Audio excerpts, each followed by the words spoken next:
has been rigged with regard to her election. Without objection. Will the representatives-elect please present themselves in the well? Up there. Up there.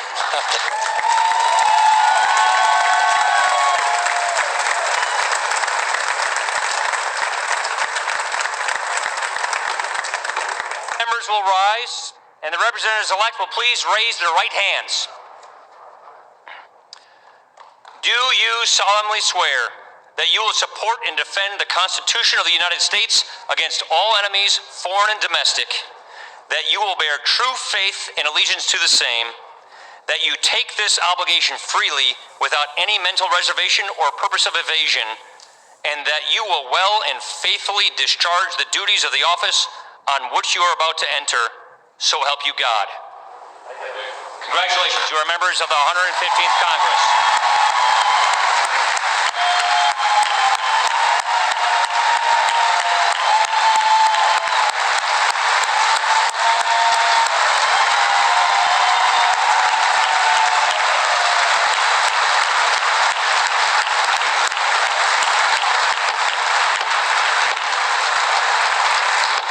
Without objection, the gentleman from New York, Mr. Engel, is recognized for 1 minute.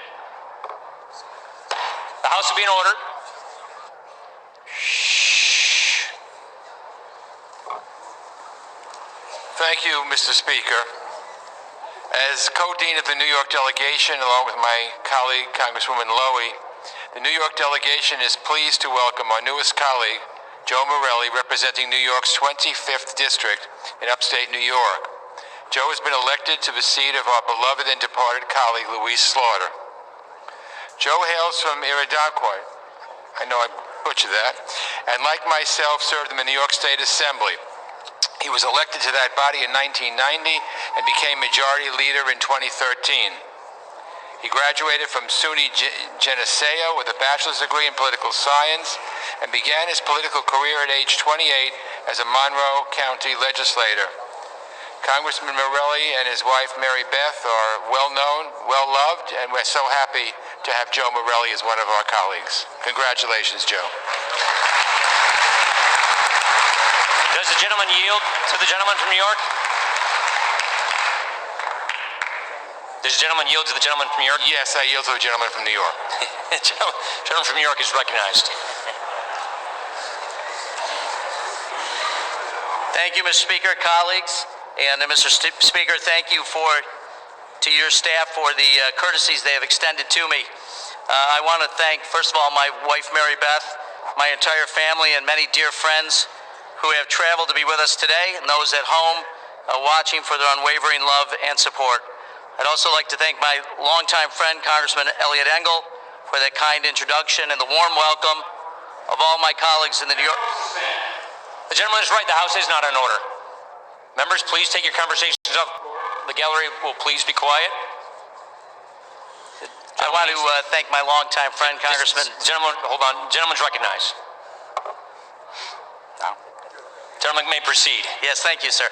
I also want to thank my longtime friend, Congressman Eliot Engel, for that kind introduction and the warm welcome of all of my colleagues in the New York delegation have extended to me. I'm humbled to take the oath of office. It is truly the honor of a lifetime to serve New York's 25th District as a member of the House of Representatives. Indeed, I have very big shoes to fill. Congresswoman Slaughter was truly a remarkable individual who shattered ceilings and blazed trails. But more than that, she was a dear friend to me for over 30 years, and I will be forever grateful for her guidance, devotion, and friendship. It is a special privilege to be able to carry out on her vital and important work. I look forward to the days ahead, and I'll work together to support our neighbors in need, to advance society for future generations and build a stronger, more vibrant America. Thank you, Mr. Speaker.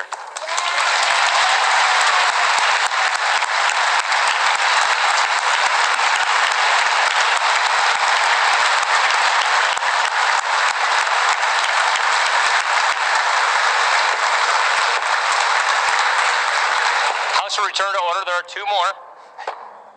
House will return to order. Shh. The gentleman from Oklahoma is recognized for 1 minute. Thank you, Mr. Speaker. My colleagues, it is a tremendous pleasure today to introduce our newest colleague from Tulsa, Oklahoma, the great 1st District of Oklahoma. Having been a special election baby myself a long time ago, the pressure, the significance of our colleagues when they stand before you in the unique way that they're sworn in is tremendous. So the advice that I've given Congressman Horn, I'll try and practice myself. Brevity. Born on an Air Force base, worked all of his life, earned a degree in engineering and an MBA degree. The thing I love the most perhaps is a hog farmer at one point in his career and a very successful restaurateur. Kevin is an individual who is a reflection of the great 1st District of Tulsa. He's a reflection, I think, in what we need and want in a member in this United States House of Representatives. And with that, Mr. Speaker, I yield the remainder of my time to my newest colleague, our newest colleague from Oklahoma, Congressman Horn. Gentleman from Oklahoma is recognized.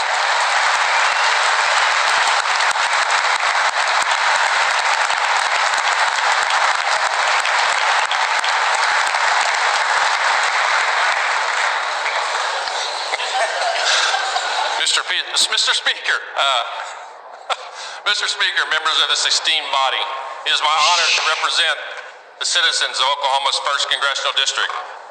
I want to first thank my wife Tammy of 25 years, who I would not be here today without her.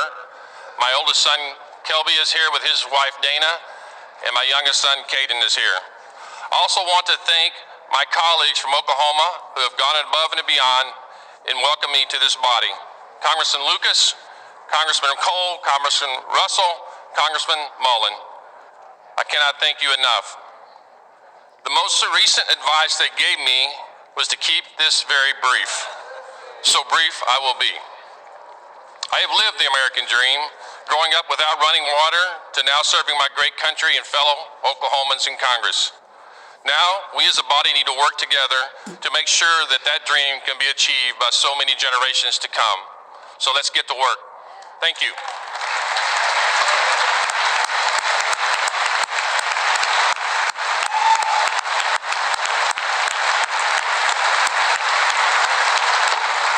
House been in order.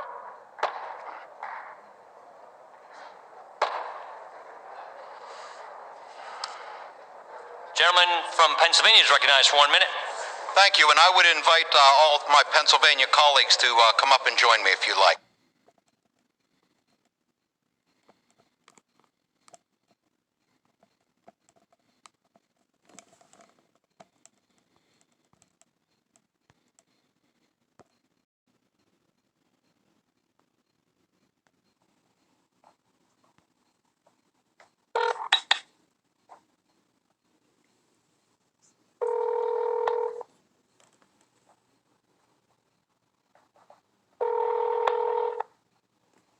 Good morning, Office of the Clerk.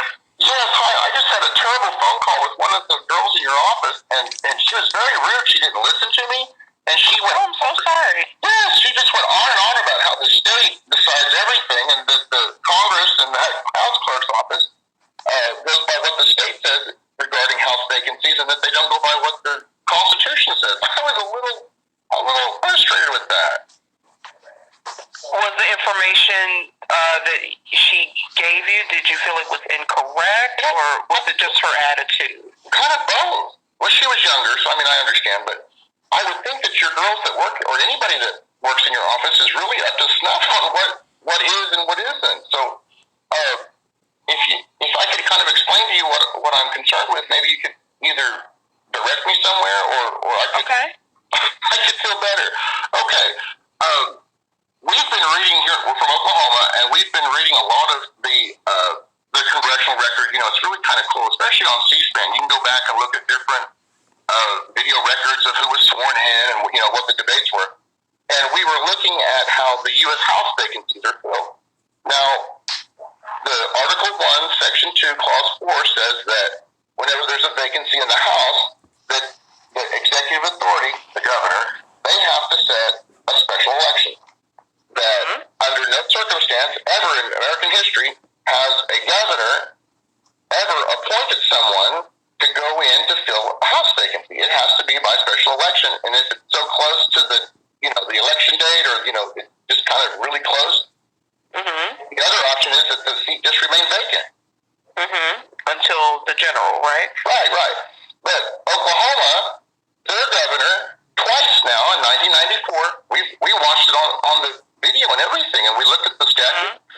We pulled up the record, and the governor last year, she appointed an empty House seat by the guy that won the general election, and they didn't have a special election, and I actually sent her a letter midway through the year and said, hey, there's kind of a mandatory duty on you to set a special election. And she never did.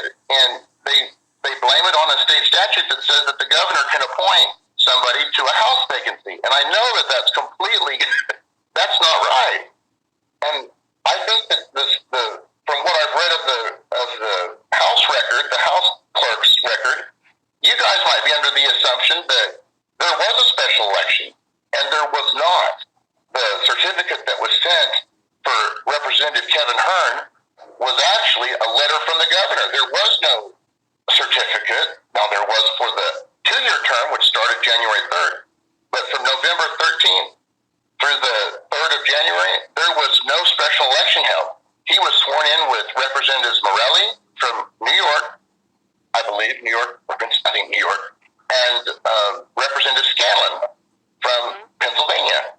And I've already called their office and told them, hey, I don't think that's fair that you guys worked very hard and you actually had a special election where you got votes. And that's why you got to appear before the well of the House on the 13th of November. But Mr. Horn did not. He was just there because the governor wrote him a nice little letter and said that was her permission. And that's completely not the way it's supposed to be. And I want to just make sure that you guys are aware of that. And who do I alert to say, hey, he needs to be looked at?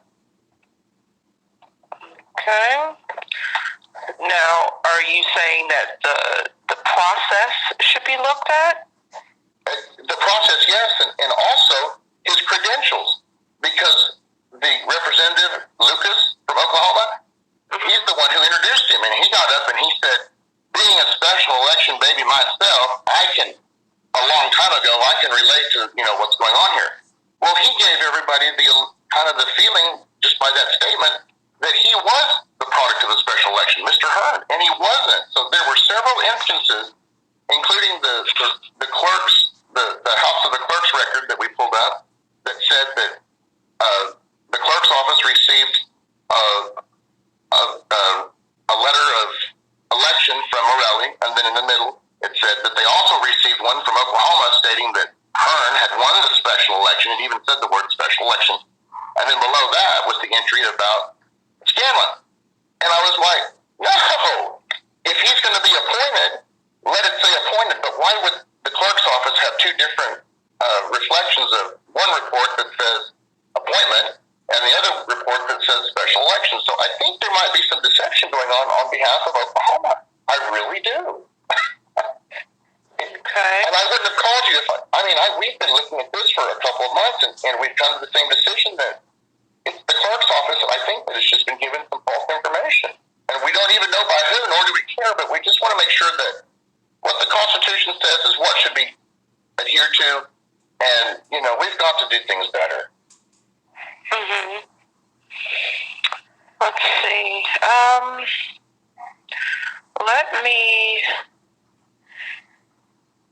Let me think about that, because that's very interesting. Let's see here. Because from what I am understanding, that there was a general, no, not general. No, this is the wrong date.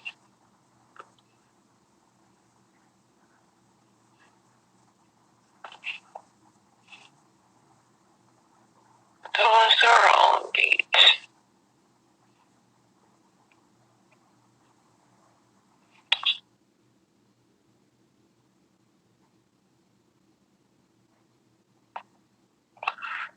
Just trying to do a little check in here.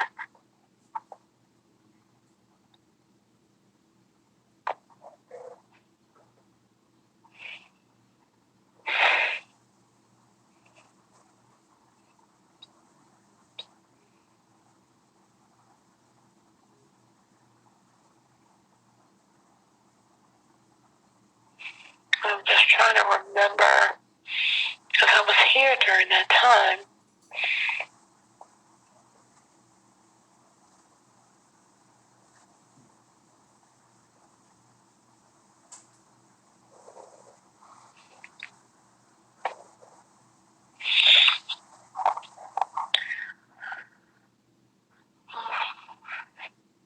And Mary Fallon, Governor of Oklahoma, indicating that Kevin Hearn of the 1st Congressional District is elected to fill the vacancy in the 115th Congress. This was November 9th at this record. Yes. And it says that under Oklahoma law is to be treated as an election. So she was trying to say that the general election was to be treated as an election to fill the vacancy also, like that election was to just kind of expand like Gumby or just be stretched out like a piece of gum to encompass both terms, and including the 2-year term and the vacant term left by Bridenstine. And that's not the way it's supposed to go. It says the provisions of 26 Oklahoma Statute 12101B require the election held November 6, 2018 for the seat to which Kevin Hearn was elected to be treated as election within the meaning of Oklahoma law. Yeah. To fill the unexpired term of Jim Bridenstine, who resigned on Monday, April 23rd. Accordingly, pursuant to that statute, my appointment as governor of the state of Oklahoma is the ministerial act incident of that to that election. Order of appointment. Right. To the Secretary of State, Oklahoma State Capitol, Oklahoma City, Oklahoma, please file for the record the following executive order. By virtue of the authority vested in me as governor of the state of Oklahoma, I hereby appoint Kevin Hearn as United States Representative, District 1. That's an abuse of power. That's what they did in 1994. It's the second time Oklahoma's done it. But this time, because we watched the video on C-SPAN about, that day, the letter was not read aloud by the clerk on the floor. It was in 94, and it was, as soon as they read what you just read me, Mr. Mitchell, or Michael, from Illinois, he's soon passed away. Yes. Here's what he said. He said that, Mr. Speaker, under Article 1, Section 2, and I quote, of the Constitution, when vacancies happen in the House, the executive authority of the state shall issue writs of election to fill this vacancy. Members of the House must be elected and not appointed. And if the Oklahoma law is construed as an appointment, it likely is unconstitutional. The House, however, has historically given weight to a state construction of its laws. This is the first time, as far as I am aware, that the statute has been applicable and therefore never came to our attention before. He says, I know of no objection to the seating of Ben Mr. Larkin from Oklahoma. The Speaker and I have discussed this matter and believe the issue raises enough of a constitutional issue that it ought to be brought to the House's attention, but that we should also seat Mr. Larkin. But it also directs his resolution, also directs the Committee of House Administration to review the issue for final determination. That was never done. Nobody ever mentioned it. It was never brought up.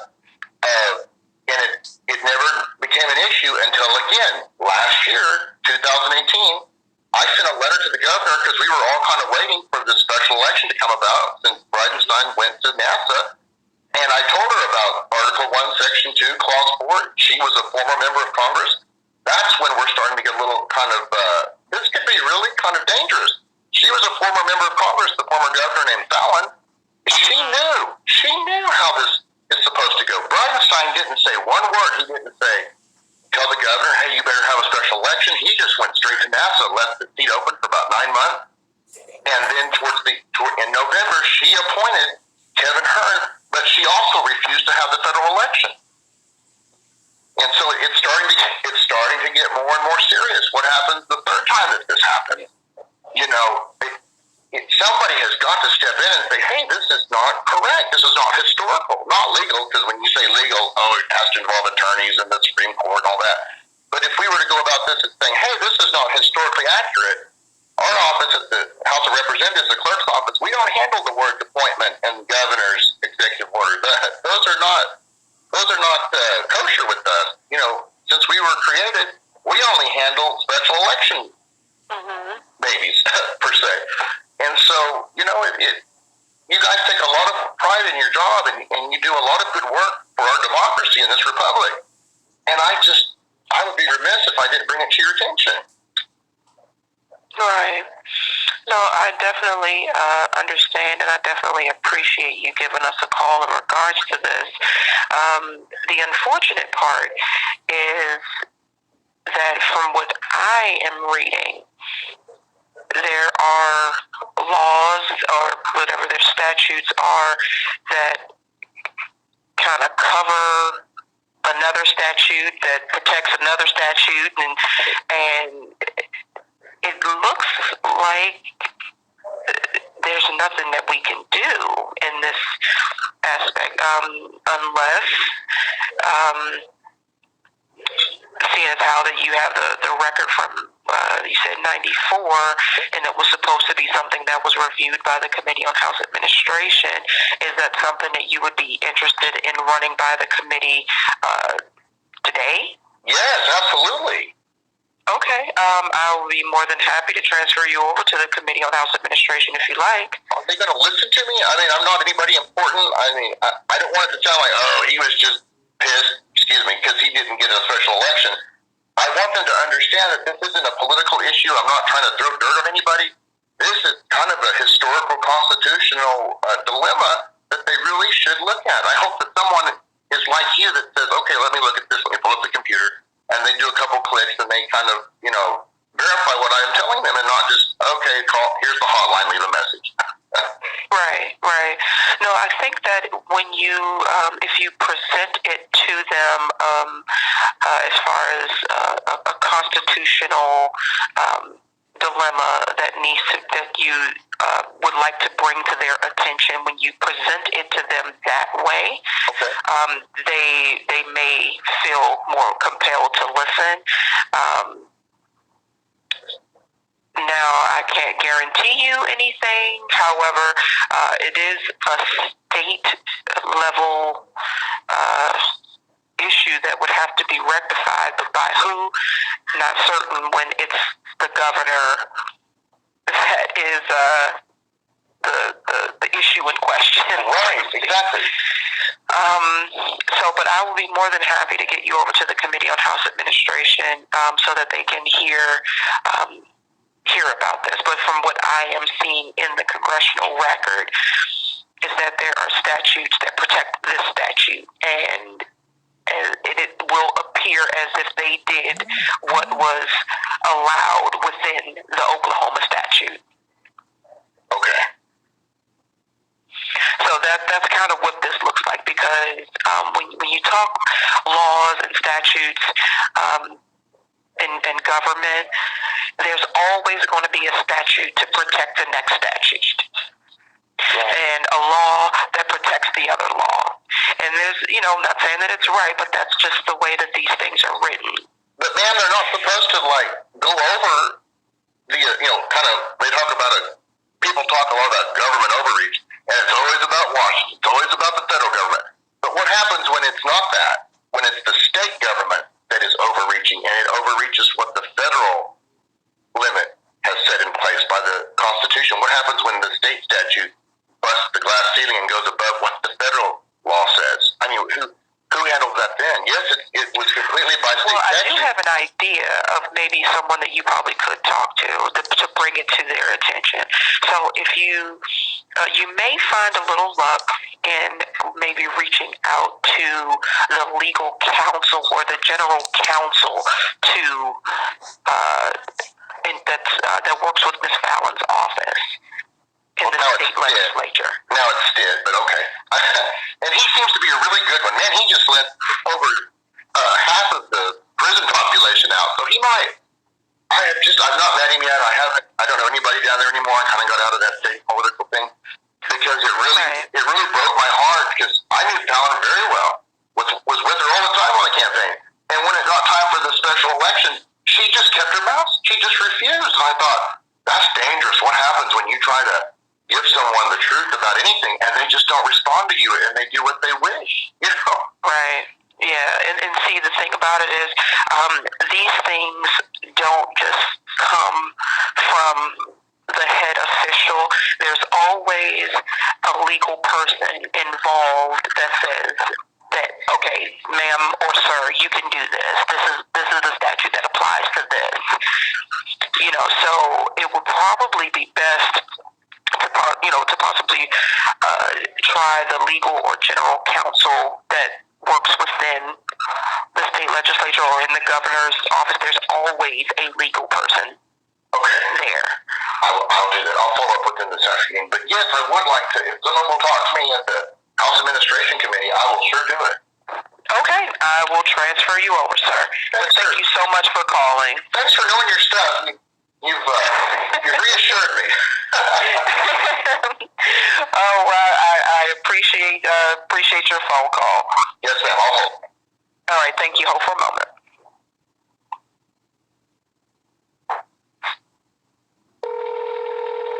Now that's what I'm expecting. That's what I'm talking about. House Administration. Hi, my name is Casey Eisenberger. I'm calling from Oklahoma. I just got off the phone with, she transferred me, the nicest woman who knew exactly everything about the House Clerk's office. And what I explained to her is kind of serious, and she said that I should call your office and leave it with you, and you guys could direct me as far as what to do. Do you have a minute? Yeah, what is this regarding? Okay. There's a constitutional issue regarding a state that I feel, and several of us feel, that has denied our civil rights by refusing to have a special election to fill a House vacancy. And that there is a current member in your membership that has won a 2-year term, but he has also come on November 13th last year with Scanlon and Morelli, and that the House may be under the impression and the assumption by what other members have said from Oklahoma, kind of covering him, that he was the product of a special election when he was not. He was appointed under an executive order by our former governor, Mary Fallon, who herself was also a former member of the House of Representatives. And having intricate knowledge and inside information on how that body works and their policies and procedures, she may have been able to give Mr. Horn and Bridenstine together, who never said anything about who's going to fill his seat. He went on straight to NASA, and Mr. Horn was allowed to be presented to take the oath during a time period that he was never elected. We were not given the opportunity to choose our direct representation for 3 months. And, you know, who do you tell this to? Because we were looking at it on C-SPAN, we were looking at it on the congressional record. You know, you can go online and you can go back through their archives and look at pull up different swearing ceremonies and different debates. Well, we pulled up congressional record from November 29th, 1994, and it was House Resolution 565 or 585, and this happened with Steve Largent in 94 from Oklahoma, the first time. And they said that it should be forwarded on to the House Administration Committee because that if Oklahoma is correct in saying that the governor can appoint, that it's unconstitutional. Okay, I'll tell you. Hi, sorry. So, what is your member office? Who's your representative? Say that one more time. Who's your representative? The one in question is Representative Kevin Horn from the 1st District of Oklahoma. Okay, and is that where you're from? Yes. Okay, so the best point of contact for these issues is to contact your member office. He's the one in question. He's the one that's the usurper. He's the one that is who the accusation is lauded against. I've already tried to contact his office. I came to Washington D.C. myself. I went into his office. I about grabbed him by the collar and threw him against the wall if he wasn't in freshman orientation. He's the one that we're having the trouble with. And the governor of Oklahoma and the former representative, there's some sort of illegal, fraudulent, felonious thing going on here that someone needs to look at. And it was recommended by a former House member, Mr. Michael from Illinois, in '94, that he brought it to the House's attention when they read the letter about Largent, how the state of Oklahoma had appointed him.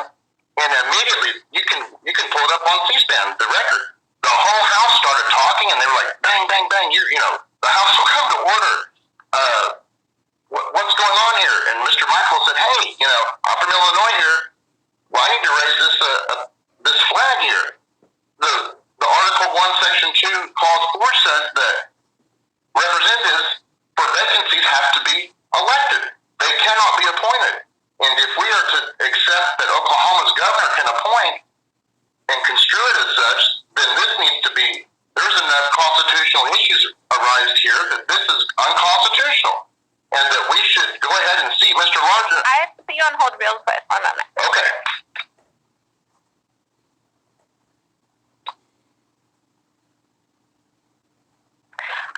So I am going to transfer you on. I appreciate you. This is unusual, I understand. No, it's fine. We just can't do anything from our specific end. You have to go through member offices. So I will transfer you on. 1 moment. I can't be transferred to Hearn's office. That's improper. That's a conflict of interest.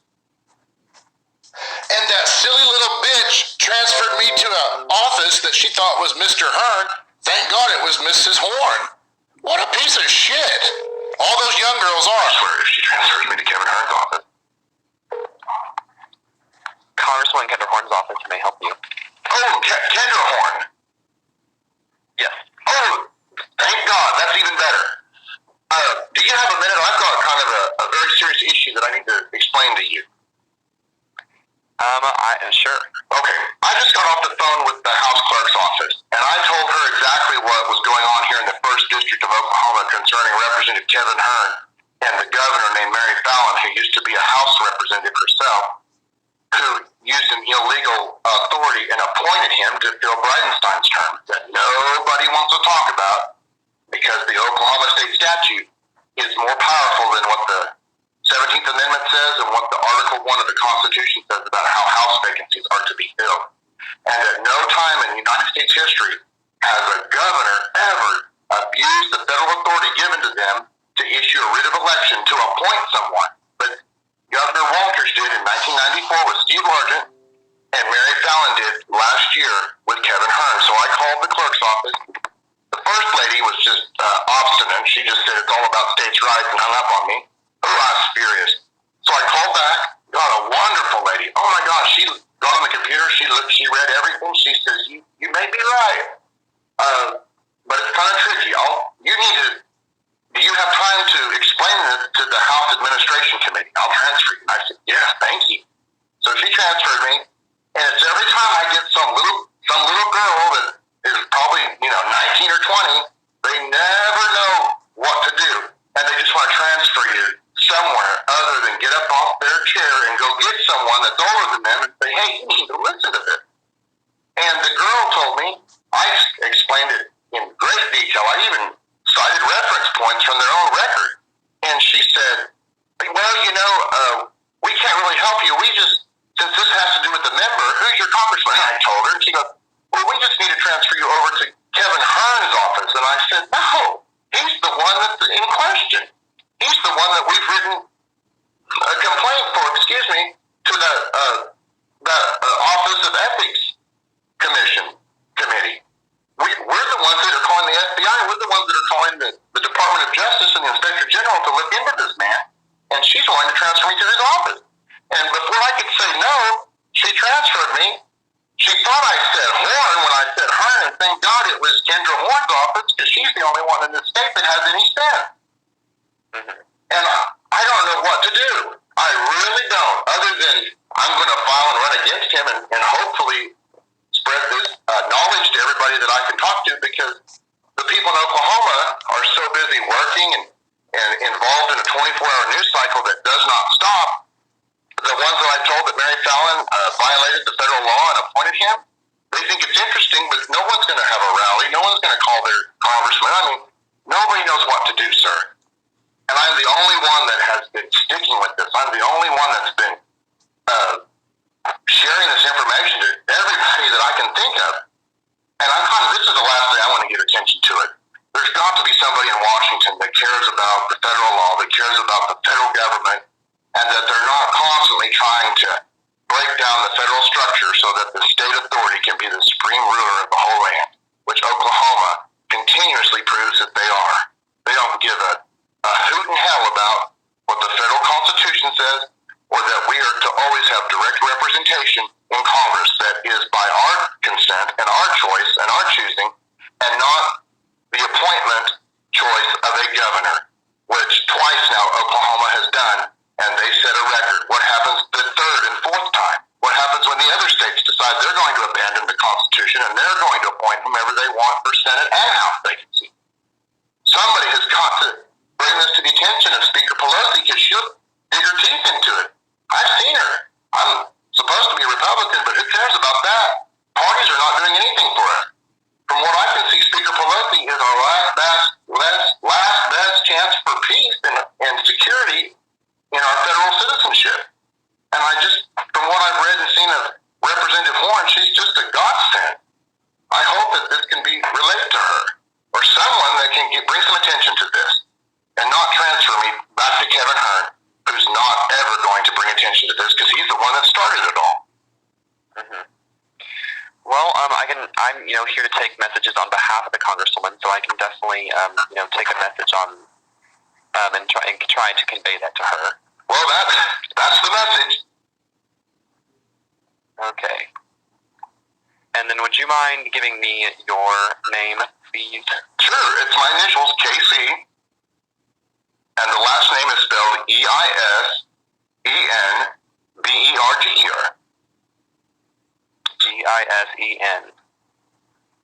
Eisenberger. Well, yes. Eisenberger. Okay. And then, just so I can make sure I got it, would you give me like a quick synopsis again? Okay. Make sure I have in the message. Yes. Jim Bridenstine's vacancy was not allowed to have a special election issued by Governor Fallon on purpose. She was notified by my letter in June of last year to no reply. No reply was given. I called the election board of the state, and they insisted that because the state statute says that she can appoint for a House vacancy, which is only supposed to be for a U.S. Senator, according to Federal Article 1, there was nothing we could do, and that the governor was legal to do the illegal. The state legal allowed her to do the federal illegal. And Kevin Hearn, from November 13th to January 3rd, was sworn in under false pretenses, and my false statements spoken on record by Representative Lucas, and maybe even House Speaker Ryan was aware of this intrusion. How could they not? And because the House Clerk and the House Speaker left that session as the new leadership came in and the new clerk, there was no chance that anybody was going to see that this was actually slipped in unbeknownst to anybody. Mm-hmm. And that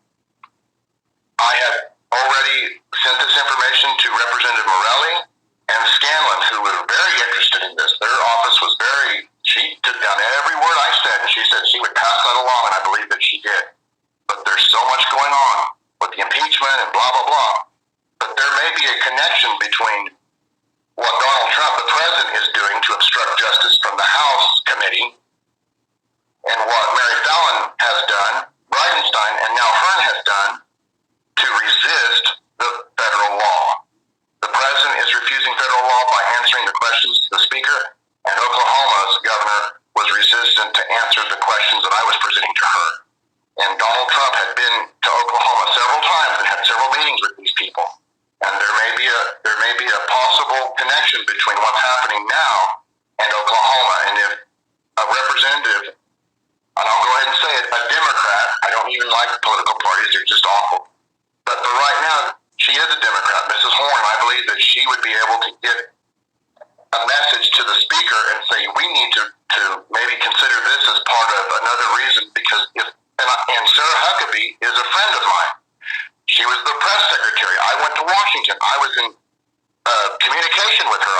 I sent her emails and Facebook messages. I know that she saw them, telling her that Oklahoma was refusing to obey federal law, and if she communicated that to the president and he refused to enforce the law, that could be another violation of his duty as president that the speaker could use to remove him from office in the Senate. If he knows that a state is blatantly refusing and willing to refuse a federal law involving replacing Congress members so they can, divert and appoint, and he knew about it, well, then that's even bigger than what he has done to Russia and Ukraine and these other nations involving the Bidens and abusing his power. A president that doesn't enforce the federal law and he knows about it, that could be a huge deal. I'm not saying that's what happened, but it could very well be. I don't put anything past Oklahoma and these Republicans. I'm not kidding. And that is the message. All right. Well, I've taken good notes on it, and I'll make sure and pass it along accordingly. I very fine if I call her office.